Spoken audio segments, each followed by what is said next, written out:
Masa tenang Pilkada 2024 dimulai pada hari ini, Minggu 24 November. Namun apakah benar masa tenang bisa setenang yang diharapkan di saat data Bawaslu berbicara di pemilu 2019 saja? Ada 3.000 lebih pelanggaran yang terjadi di masa tenang. Lalu bagaimana cara kita mengawasinya? Apakah para penyelenggara dan pengawas pemilu sudah bekerja maksimal? Kita akan mendiskusikannya dengan Direktur Eksekutif Perludem Koirunisa Nur Agustiati. Selamat malam Mbak Ninis. Selamat malam, Mbak. Mbak Nini, pertama-tama saya mau minta tolong Anda untuk mengingatkan kita semua, kenapa sih kita harus punya masa tenang? Apakah masa tenang itu masih dibutuhkan? Iya, masa tenang ini 3 hari ya sebelum hari H. Sebetulnya masa ini yang bisa dimaksimalkan oleh banyak stakeholdersnya gitu ya. Misalnya untuk peserta pilkada dan timnya, masa tenang ini adalah masa akhir untuk berkonsolidasi secara internal, misalnya menyiapkan saksi-saksinya gitu ya, mengingatkan kembali saksi-saksinya apa saja yang harus dicatat, dipantau dan sebagainya.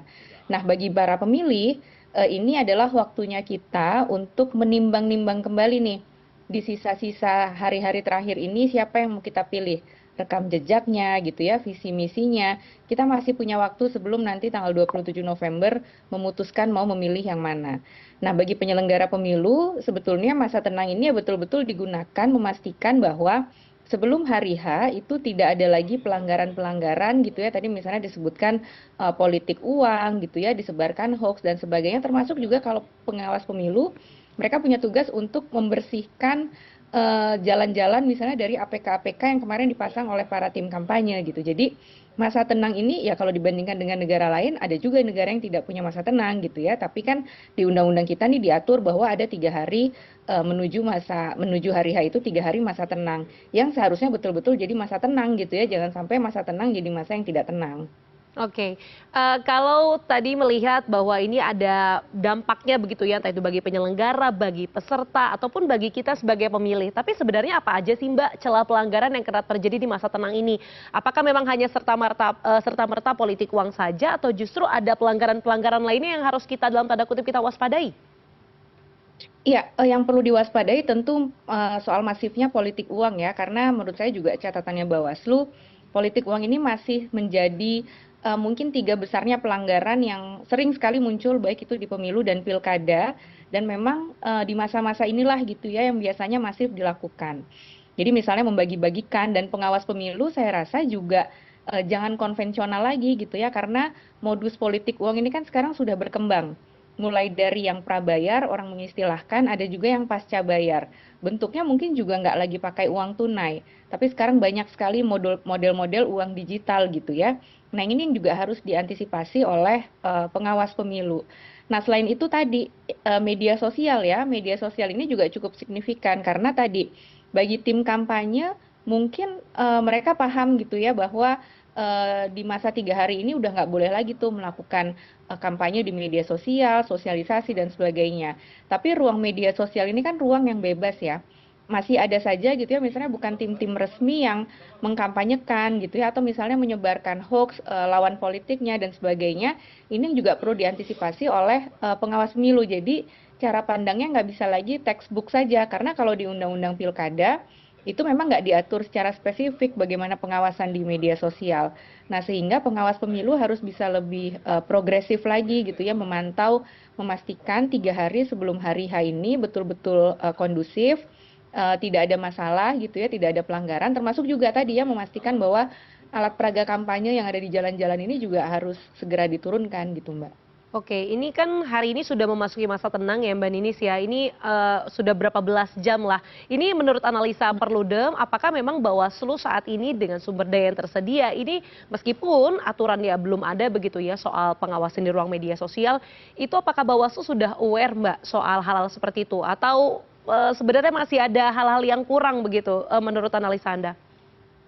Iya, kalau di pemilu yang lalu ya, yang di bulan Februari itu kan Bawaslu sudah bersama juga dengan teman-teman masyarakat sipil kan ada komitmen bersama untuk mengawasi media sosial. Jadi mereka semacam mengeluarkan kode etik gitu ya, kode etik bagi peserta pemilunya. Nah, sekarang penyelenggara pemilu ini kan bukan di tingkat nasional, tapi di masing-masing daerah. Penyelenggaranya di provinsi, di kabupaten kota. Nah, memastikan bahwa apa yang sudah dilakukan kemarin di pusat itu juga bisa diduplikasi di level daerah, karena kalau kita bicara hoax, bicara disinformasi, setiap daerah ini punya kerawanannya sendiri. Mungkin hoax yang ada di lokal nggak sama dengan hoax yang ada di nasional gitu ya. Nah ini yang perlu diantisipasi. Kolaborasi misalnya kan kita ada misalnya teman-teman cek fakta, teman-teman Mavindo gitu misalnya ya, yang saya rasa pun juga cukup aktif, cukup intens memantau di media sosial. Kolaborasi ini yang perlu dilakukan gitu. Jadi kembali lagi, jadi jangan hanya textbook gitu ya. Kalau misalnya beranggapan bahwa ya selama nggak diatur di undang-undang kami nggak bisa progresif, menurut saya juga nggak bisa seperti itu. Karena kan ini perkembangannya pesat sekali gitu. Dan penyelenggara pemilu Bawaslu itu kan adalah lembaga yang dia punya otoritas kewenangan yang luar biasa. Jajarannya pun juga banyak gitu ya, mulai dari nasional bahkan sampai di TPS pun ada pengawasnya. Yang ini bisa diberdayakan. Catatan Mahkamah Konstitusi saat PHPU Pilpres kemarin kan juga memberikan catatan masukan kepada Bawaslu untuk bisa lebih progresif lagi gitu ya dalam mengawasi jalannya tahapan pemilu termasuk juga pilkada. Oke, dari catatan Anda Mbak, sebenarnya apakah memang masukan entah itu dari MK atau dari masyarakat sipil begitu ya yang menjadi atensi di Pilpres 2019 ini sudah ditindaklanjuti sama Bawaslu begitu Mbak? Misalnya dengan aturan atau misalnya dengan skema atau skenario tambahan yang mungkin bisa diberlakukan di pilkada ini. Ini meskipun sudah ada masa tenang ya, saya sendiri pun melihat di media sosial sepertinya tidak jauh berbeda begitu ya, pelepasan APK, kemudian di media sosial hanya imbauan-imbauan. Menurut Anda ada yang berbeda nggak Mbak dari Pilpres Februari lalu yang diterapkan Bawaslu di pilkada November ini?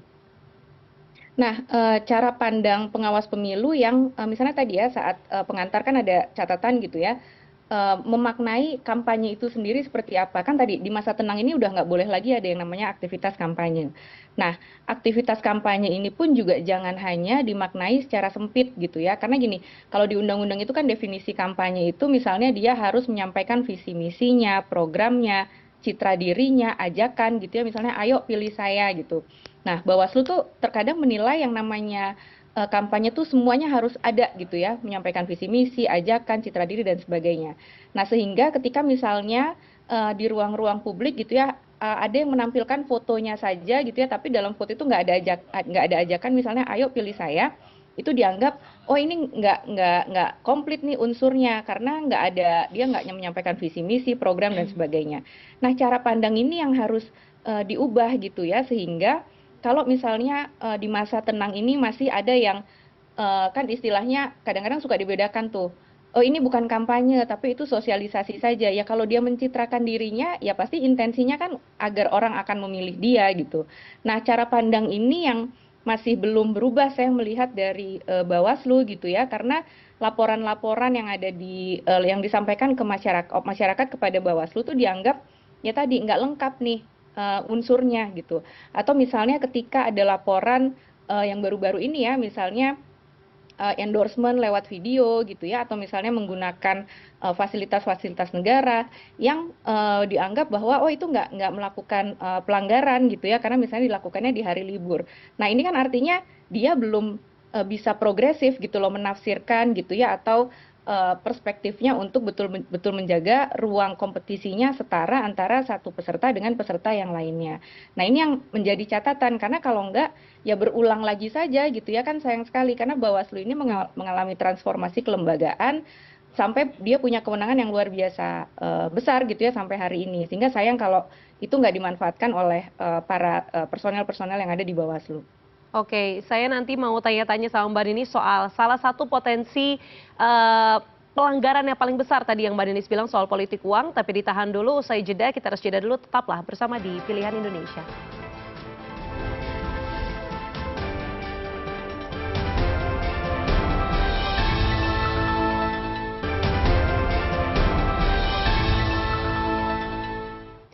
Salah satu pelanggaran yang paling sering terjadi di masa tenang adalah serangan fajar alias politik uang. Kami akan mendiskusikannya dengan Direktur Eksekutif Perludem Korinisa Nur Agustiati. Mbak Nini, selamat malam. Ini kami masih mau bicara soal celah pelanggaran. Salah satunya tadi Anda sebutkan yang paling atas, yang paling top markotop ini adalah politik uang alias serangan fajar. Sebenarnya kenapa sih Mbak politik uang ini cukup sulit untuk kita berantas begitu? Ya memang kalau bicara soal politik uang kompleks ya Mbak. Jadi kalau dari sisi peserta pemilu atau pilkadanya tentu kan dengan membagi-bagikan uang kepada pemilih ini kan cara yang instan untuk menang gitu ya. Mereka nggak harus menyampaikan visi, misi, gagasan, programnya apa gitu ya. Yang ditransaksikan kepada pemilih itu ya sebatas uang saja. Nah, itu yang apa ya, kayaknya berulang-ulang terus gitu ya. Apalagi di masa kampanye mungkin mereka juga nggak memaksimalkan waktunya sehingga ya udah di ujung gitu ya, menunggu di ujung sebar aja uang itu ke masyarakat. Nah, dari masyarakatnya sendiri kita juga nggak pungkiri bahwa karena ini udah jadi kayak kebiasaan gitu ya, ada juga di masyarakat seolah-olah kok nggak ada uangnya nih kalau orang kampanye. Katanya pemilu pilkada itu pesta rakyat, yang namanya pesta itu kan harusnya ya ada hadiahnya lah untuk masyarakat. Anggapan-anggapan itu harus kita akui, kita refleksikan masih ada juga di masyarakat. Nah, dari sisi penegakan hukumnya sendiri pun sanksi-sanksi yang ada dalam undang-undang tadi misalnya disampaikan ada sanksi pidananya, ada sanksi dendanya, itu ternyata juga nggak bisa memberikan efek jera kepada pelakunya gitu. Karena misalnya biasanya kalaupun ada yang dijerat itu ya aktor-aktor yang ada di lapangan dan terkadang itu kan bukan tim resmi gitu ya, tim resmi yang didaftarkan ke KPU-nya gitu ya. Kan mereka harus mendaftarkan nama-nama tim kampanye, ya bukan yang di tim itu yang melakukan apa menyebar-nyebarkan uang gitu, tapi tim yang ada di lapangan yang seolah-olah jadi terputus nih, sehingga aktor intelektualnya nggak pernah bisa dijerat. Nah, dalam konteks pilkada sebetulnya yang memberi dan yang menerima itu sama-sama bisa dipidana. Nah, tantangannya adalah misalnya dari masyarakat sendiri mau melaporkan ada rasa khawatir gitu ya kalau misalnya saya melaporkan menemukan tindak pidana politik uang nanti khawatir diintimidasi atau mengalami apa ya kompleks juga mau melaporkan ke pengawas pemilu misalnya harus ada bukti yang disampaikan, harus ada formulir segala macam kalau mau lapor gitu ya, belum lagi ini kan kalau mau lapor ke Bawaslu ada masanya gitu ya, masa kadaluarsanya, kalau lewat udah nggak bisa diterima lagi laporannya. Jadi bertumpuk gitu masalahnya. Nah, Mahkamah Konstitusi tahun lalu ya, kalau saya tidak salah itu mengeluarkan putusannya memang soal sistem pemilu terbuka atau tertutup, tapi pada intinya MK juga menyinggung soal politik uang. Nah, MK itu mengatakan bahwa salah satu cara upaya gitu ya untuk bisa memberikan efek jera itu adalah kalau misalnya ada peserta pemilu pilkada yang terbukti melakukan tindak pidana politik uang di pengadilan, maka seharusnya pemerintah itu bisa merekomendasikan agar partai politiknya dibubarin aja. Ini kan tentu memberikan efek jera gitu ya, sehingga berpikir lagi nih kalau mau melakukan tindak pidana politik uang tuh berpikir lagi jangan sampai ini nanti partainya malah dibubarkan. Nah, bagi masyarakat, bicara soal edukasi ke masyarakat memang nggak boleh berhenti gitu. Hal-hal misalnya kayak, misalnya kita dikasih uang 150.000, tapi dampaknya kan apa? Itu kan artinya kayak kita beli putus gitu ya, 150.000, kalau 5 tahun gitu ya, setahun ada 365 hari, 5 tahun sekitar 1.800-an hari, 350.000 dibagi 1.800 kan kecil sekali per harinya artinya suara kita gitu ya. Nah, informasi-informasi ini yang menurut saya juga perlu terus disampaikan kepada publik gitu ya, karena jangan sampai suara kita ini berharga loh, kan murah sekali, masa mau ya suaranya dibeli, dan bisa jadi ketika si calon kepala daerah ini melakukan serangan fajar politik uang, artinya kan bisa jadi ketika mereka terpilih nanti itu udah dekat sekali dengan tindak pidana korupsi gitu ya, karena kan pasti mereka ingin modalnya balik lagi ke mereka gitu ya, modal yang sudah dikeluarkan untuk membeli suara masyarakat tuh pasti mereka ingin balik lagi ketika menjabat. Dekat sekali dengan korupsi. Nah, hal-hal ini yang perlu dilakukan terus-menerus ya, memperbaiki misalnya tadi ya memberikan efek jera, dari sisi peserta pilkadanya juga jangan mau cara instan terus gitu kan, kita pengen juga demokrasi kita ini semakin maju gitu ya, bukan malah semakin mundur. Dan yang terpenting adalah dana kampanye juga harus semakin transparan, karena dana kampanye kita ini kan kita nggak bisa apa ya tahu secara detail gitu ya, uang keluar, uang masuk, dan itu nggak tercermin di dalam laporan dana kampanye. Nah, sementara uang-uang yang ilegal ini akhirnya juga nggak bisa ditelusuri gitu ya, dari mana sumbernya dan digunakan untuk apa gitu, Mbak. Mhm. Mbak, pada saat Pilpres Februari lalu kan ada yang menarik ya Mbak, pernyataan dari beberapa politikus ini menyebutkan soal politik uang ambil saja uangnya, lalu pilihlah sesuai hati nurani. Anda setuju nggak Mbak soal ini? Karena ini tentu apakah edukasi ke masyarakat tetap bisa menyanggupi sisi festif ataupun harapan masyarakat, tetapi di sisi lain juga ya masyarakat bisa memilih sesuai hatinya. Anda setuju nggak Mbak soal pernyataan ini? Ya, tentu yang ideal adalah jangan, ambil uangnya, jangan dipilih orangnya. Kalau misalnya memang kita tahu dia, melakukan mau membeli suara kita, ya jangan diambil uangnya. Karena, kita kan juga ingin memutus, apa ya, memutus kebiasaan ini nih, yang setiap kali pemilu, setiap kali pilkada itu, terus-menerus ada gitu ya, suara orang dibeli gitu ya, dibayar tadi ya dengan berbagai macam metode, ada yang prabayar, ada yang pasca bayar, pakai uang digital dan sebagainya. Tentu ini harus diputus kalau menurut saya. Jadi, apa ya, kita jangan mau suara kita dibeli gitu, karena tadi kan jadinya, kecil sekali nilainya gitu ya, walaupun kemudian kita tetap memilih sesuai dengan, hati nurani. Nah, menurut saya kalau kita sudah punya firm gitu ya, posisi tegas, "Oh, saya nggak mau nih, kami nggak mau nerima," dan saya rasa sudah ada juga ya, banyak juga percontohan-percontohan ya, misalnya kampung anti politik uang, desa anti politik uang, yang masyarakatnya sudah mulai sudah mulai bergerak lebih baik, lebih maju gitu ya untuk, menolak sama sekali bentuk-bentuk, jual beli suara itu yang menurut saya bisa dikembangkan ke daerah-daerah yang lainnya. Ini kan mulai muncul nih gerakan-gerakan yang ada di masyarakat gitu ya, agar para, politisi tadi misalnya peserta pilkada yang ingin cepat saja, ingin menang, mereka pun juga berpikir kembali gitu ya, agar kampanye yang dilakukan pun juga kalau ada yang mau ditransaksikan, transaksinya tuh transaksi ide dan gagasan,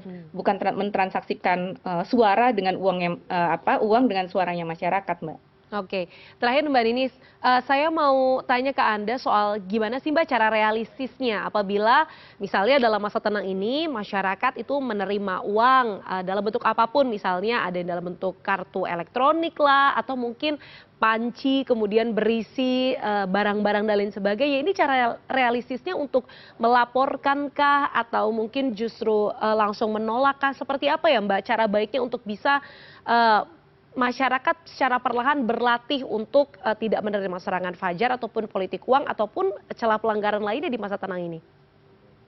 Iya, menurut saya itu bisa sekali dilaporkan langsung ke Bawaslu ya, karena tadi Bawaslu itu mereka punya jajaran sampai tingkat, TPS, mulai dari nasional, provinsi, kabupaten kota, kecamatan, kelurahan tuh semua jajarannya ada.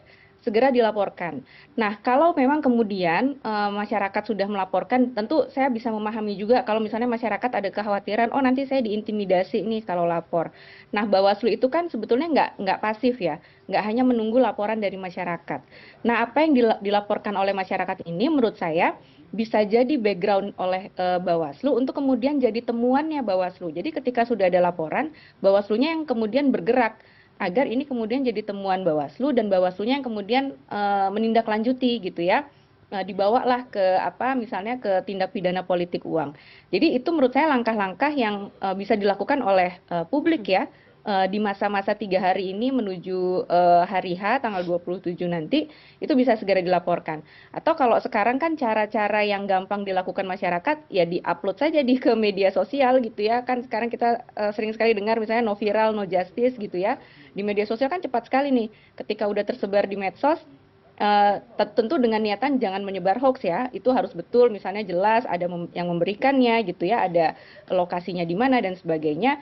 Sehingga kemudian itu bisa diamplifikasi, disebarluaskan ke masyarakat dan Bawaslunya bisa segera menindaklanjuti sebagai temuannya, Bawaslu. Dan menurut saya pun juga sekarang ada beberapa inisiatif dari teman-teman masyarakat sipil yang bisa memudahkan masyarakat misalnya lewat, WhatsApp gitu ya, call center ngelapor ke WhatsApp-nya yang disediakan atau ke website-nya, itu juga bisa digunakan oleh, masyarakat untuk melaporkan kalau menemukan tindak pidana politik uang. Oke baik, kita harapkan masa tenang ini dari hari ini sampai dengan tanggal 27 nanti hari pencoblosan bisa benar-benar tenang. Sehingga utamanya kita semua sebagai peserta pemilu ini bisa berpikir jernih untuk memilih siapa nanti akan menjadi pemimpin kita di masa depan. Terima kasih Direktur Eksekutif Perludem Korunisa Nur Agustiati. Selamat malam Mbak Ninis. Selamat malam Mbak, terima kasih.